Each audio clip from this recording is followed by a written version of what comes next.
So I think that a lot of what happened with the pandemic, we thought it was going to be short, correct? And then it kept extending. I think that the first aspect it was the mental psychological, but then I think that to some extent we overlooked the aspect of physical activity in general. You get fatigued. Part of my fatigue and mental stress and trying to balance these things and trying to keep everybody from feeling, really, exhausted from all of this. Um, and I think that that wears on you a little bit as we're coming out of this pandemic, going back into a different version of it, coming back out. And this just accumulates into a point where you get you get fatigue from masks. You get fatigue from working in this cyclical environment where you're going online and offline and online and offline. You cause these continued cycles, of stress. But it's much more than just mental stress. It's several levels. You can have this accumulation of stress on your mind, but if there's just certain things you could use as just simple methods to relieve your mind, give you some peace of mind, that reduce your overall stress. Our body is constantly secreting these molecules that we call hormones. Muscles secrete hormones called myokines. Bone secretes hormones that we call osteokines. And this is very important for our health. Overall, these sort of things help your endocrine factory be in your muscles, be in your bones, stimulating the rest of your organs. We even found some coupled receptors in neurotropic factors that are secreted by muscles in response to biomaterials on effects on neurotorin, which was an interesting molecule. We never encountered it so much, but when it is in the bloodstream, it relieves a lot of mental stress. Neurotorin has some relieving effects, and neurotorin is expressed when you exercise. There's markers of this, biomarkers that can indicate things that are expressed by muscles that can get into the bloodstream and get into the brain and relieve a lot of stress, because we know that when we exercise, we have a lot of less mental stress. It's just how it is. If we can physically exert ourselves, the forces that are stuck in here can get out.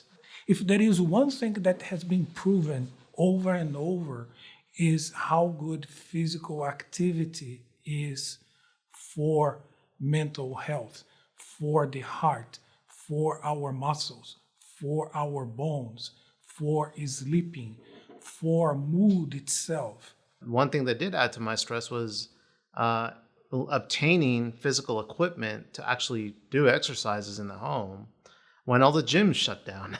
I feel extremely fortunate and extremely blessed that in my home, I have a little room that it's like my little home gym.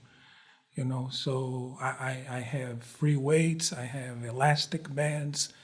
One thing that I think it's one of the easiest ways to exercise for most people is using your own body. So, for example, I might not be able to go to a gym, but maybe I could push against a wall. Maybe I could do push-ups on a floor.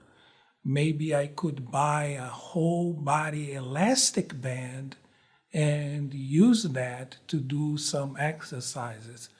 I went straight to the musculoskeletal side. So I bought a rig for my house and I cleaned up my whole garage, and I had this beautiful laid up gym, and I'm doing all the squats and deadlifts and all the cage type of gym equipment and gym exercises. The best part of all of that was when my daughter joined in. She was 4 years old, and she started getting into the exercises, and she personalized the rack actually. But it's been interesting how that has gone, and I would say to some extent that relieves some of my stress, because I was worried my daughter would just sort of withdraw. She was scared of this virus. She was outwardly scared of it, and I just didn't know how to deal with it. But what I found was that when she was physically exerting herself, she started to feel happier. When my daughter and I were working out together, we were having conversations, and she's still 4, so I'm talking to a 4-year-old. But it's interesting how insightful she was about ways that she felt like the pandemic affected her and how she relieved her stress. And I think one of the things that I learned from her was, as she was doing more exercise, and especially if she's spending more time with me or my wife when we were doing those things, she was feeling less stress. And I think we were having conversations about COVID and about how exercise can help you offset a lot of the problems that COVID gives. But there is something about COVID and long-term consequences, for musculoskeletal. And we don't know yet if it's just the inflammation itself, this long COVID, if it's also because people stopped exercising, lost muscle weight, muscle mass and bone mass. Maybe the diet also was not, optimized. If it's a combination of all that. I think moving forward, if we want to have long-term benefits, or long-term offset or long-term strategies to alleviate our mental and physical health, I think this has to be in the family. I believe that strong families make strong individuals, and strong families make strong communities. And I think that if we focus on our family, in engaging in good mental and physical health, good physical exercise, getting out together, don't be cooped up in home, because it just adds more stress because you're just confined in walls. Get outside, talk more outside on a pleasant day. Even if it's hot, find some shade and bicycle around if there's no shade, or just go for nice walks and stuff like that. I think these things especially can benefit us, because I think we know that when we're walking and we're talking and we're interacting and socially engaging, a lot of the stresses that accumulate in our mind are just gone. And maybe I can talk with people in my street, correct? And just talk with them. Hey, how about we start, a street club that we just improve the musculoskeletal health and the health of this street or this block. And now, as simple as, that community now is, I don't know, walking together, and doing a challenge of steps, or lifting more weights, or, whatever they decide to do.